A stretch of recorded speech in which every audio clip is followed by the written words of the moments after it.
আসসালামু আলাইকুম ওয়া রাহমাতুল্লাহি ওয়া বারাকাতুহু। সম্মানিত দর্শক মণ্ডলী, আজকে আপনাদের সামনে আমি খুবই গুরুত্বপূর্ণ কার্যকরী পরীক্ষিত একটি আমল নিয়ে উপস্থিত হয়েছি। ইনশাআল্লাহ এই আমলটি আপনাদের অত্যন্ত উপকারে আসবে, অত্যন্ত কাজে লাগবে।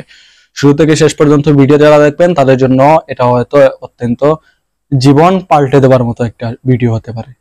হয়তো এই আমলটি আপনি দেখবেন, আমলটি আপনি করবেন, যেরকম বলবো সেরকম করতে পারবেন, ভাগ্যের চাকা আপনার ঘুরে যাবে। ইনশাআল্লাহ আপনি সফল হয়ে যাবেন। ঠিক আছে?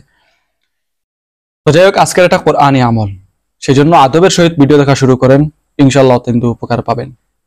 ইনশাআল্লাহ অত্যন্ত উপকার পাবেন। আল্লাহর নাম নিয়ে আপনিও ইনশাআল্লাহ বলে ভিডিও দেখা শুরু করেন। আজকের আমলটি হচ্ছে অভাব থেকে মুক্তি পাওয়ার আমল।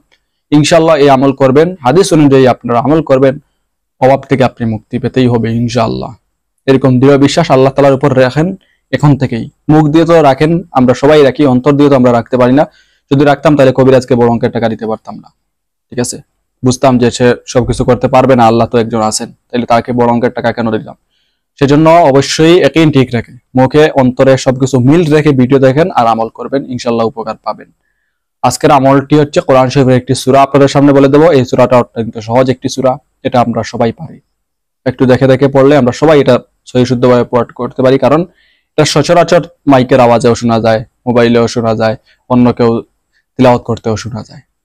বলে দেই, সূরাটি হচ্ছে সূরা ওয়াকিআহ। ঠিক আছে? সূরা ওয়াকিআহ এটা যদি আপনি মাগরিবের নামাজের পরে পাঠ করেন, আমল জারি রাখতে হবে। অর্থাৎ প্রতিদিন মাগরিবের নামাজের পরে আপনি এটা পড়তেই হবে। ঠিক আছে? হ্যাঁ, আপনার কোনো বাই চান্স কোনো কোজা অ্যাক্সিডেন্টে মিস হয়ে গেছে, কোনো বিশেষ জরুরিতে মিস হয়ে গেছে, সেটা কোনো সমস্যা নাই। তারপরেও আপনার পরিবারের সবাই এটা পাঠ করার চেষ্টা করবেন সহি শুদ্ধভাবে। কোরআন শরীফ তো সহি শুদ্ধভাবে আমরা পড়তে পারি না, এটাই আমাদের সহজ উত্তর। হুজুর, আমি তো শুদ্ধভাবে পড়তে পারি না। দুনিয়ার সবকিছু আকাম কুকাম থেকে নিয়ে যা কিছু আছে সবকিছু করতে পারেন, কিন্তু আল্লাহর কালাম আপনি সহি শুদ্ধভাবে পাঠ করতে পারবেন না কেন? কোন জিনিস আপনাকে বাধা দেয়?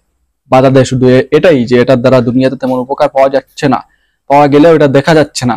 কারণ আল্লাহ তাআলা আপনার হয়তো আপনি কোনো আমল করছেন, এটার দ্বারা আল্লাহ তাআলা কোনো কিছু আপনাকে দান করছেন, কিন্তু যে দান করে আপনি তার গুণগান গাইবেন, আল্লাহর গুণগান গাবেন না, আল্লাহর কালামের গুণগান গাবেন না। সেই জন্য আপনি আপনার অর্থাৎ আপনার চোখ, সামনের চোখ ঠিকই আছে কিন্তু অন্তরের চোখ নেই, সেই জন্য আপনি দেখতে পারেন না। তাই বুঝেন যে কোরআন শরীফ তো এটা পরকালীন কিতাব, এটা পড়লে পরকালে লাভ হবে, এই হবে, তো এটা মনোযোগ দিয়ে লাভ নেই। সেই জন্য ইংলিশ প্রাইভেট টিচারের দেখা যায় বেতন মাসে 1000, 1200, 1500 টাকা দিয়েও রাখেন, তারপরেও দেখা যায় অনেকে বলে 15 দিনে নাকি মাস হয়ে যায়, তাদের মাস এটার হিসাব আলাদা।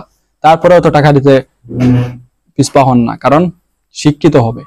আর আল্লাহর কালাম যেটা দুনিয়া আখিরাতের জন্য শিক্ষিত হবে, ওইটার জন্য কি 500 টাকা দিয়ে হুজুর আনলে ওই চাকরিটাও বেশি দিন থাকে না। হুজুর দেখা যায় যে মাস শেষেও 500 নিলে 2-1 দিন উদি হলে হুজুর দাঁড়িয়ে। যাই হোক, এখানে তো হুজুরদের বিচার করলে হবে না, এখানে হচ্ছে আমল শিখে দিতে হবে।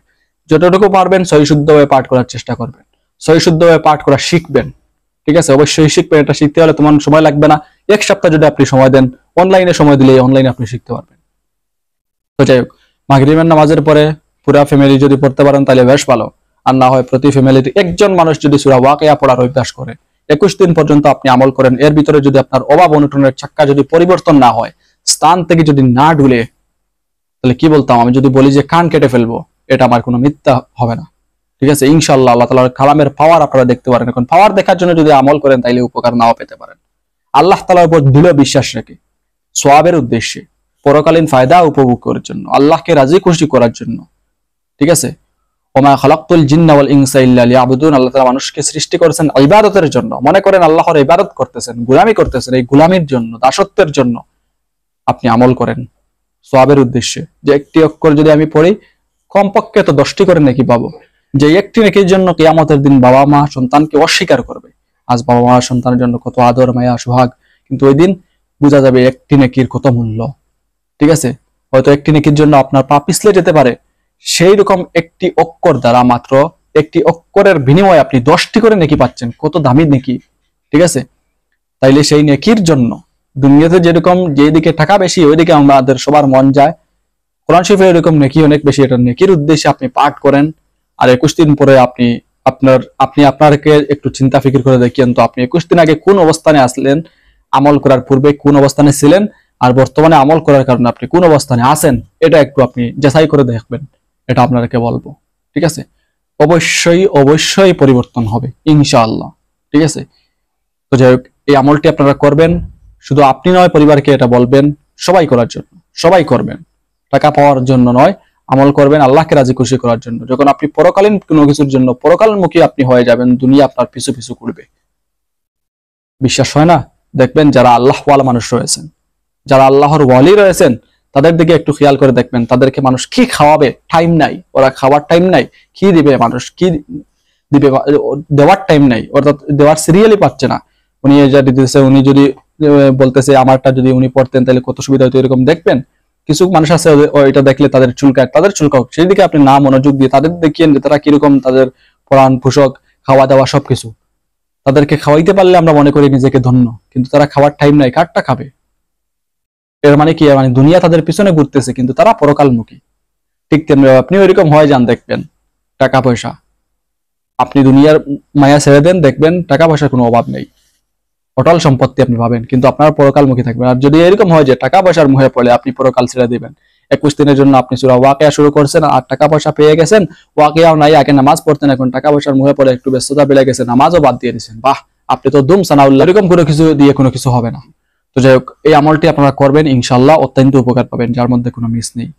তো সার সংক্ষেপ যে আমল, যদি দিলে মনে একিনে আল্লাহ তাআলাকে পূর্ণ বিশ্বাস রেখে, মুখে অন্তরে মিল রেখে পাঠ করতে পারেন সূরা ওয়াকিয়া মাগরিবের নামাজের পরে, আপনি অথবা আপনার পরিবারের সবাই মিলে 21 দিন পর্যন্ত আপনারা পাঠ করে দেখেন। যদি অভাবের চাকা পরিবর্তন না হয়, তাইলে যা ইচ্ছা তা বলবেন, আমি সবকিছু মাথা পেতে নেব। ইনশাআল্লাহ আল্লাহ তাআলার কালামের এত মুজিজা রয়েছে। আপনি সবের উদ্দেশ্যে, পরকালীন ফায়দা উপভোগ করার জন্য, সব পাওয়ার উদ্দেশ্যে আমল করবেন। আমল করবেন না টাকা পাওয়ার জন্য, আমল করবেন আল্লাহকে রাজি খুশি করার জন্য। দুনিয়াতে আসছেন আমল করার জন্য, আল্লাহকে রাজি খুশি করবেন, সেই জন্য আমল করতেছেন, তিলাওয়াত করতেছেন, একটি করে 10টি করে নেকি পাবেন, সেই জন্য তিলাওয়াত করতেছেন। এরকম সহি শুদ্ধভাবে পাঠ করেন, সবের সব তো পাবেনই, আর 21 দিনের ভিতরে আপনি ধনী হবেন ইনশাআল্লাহ, অবশ্যই ধনী হবেন ইনশাআল্লাহ। আমল নিয়ত ঠিক রেখে আমল করে দেখেন। যাই হোক, আজকে ভিডিও পর্যন্ত, আশা করি এই ভিডিওটি আপনাদের অত্যন্ত উপকারে আসবে। পরবর্তী ভিডিও দেখার আমন্ত্রণ জানিয়ে আজকের মতো এখানেই সমাপ্ত করলাম। সবাই ভালো থাকুন, সুস্থ থাকুন। আসসালামু আলাইকুম ওয়া রাহমাতুল্লাহি ওয়া বারাকাতুহু।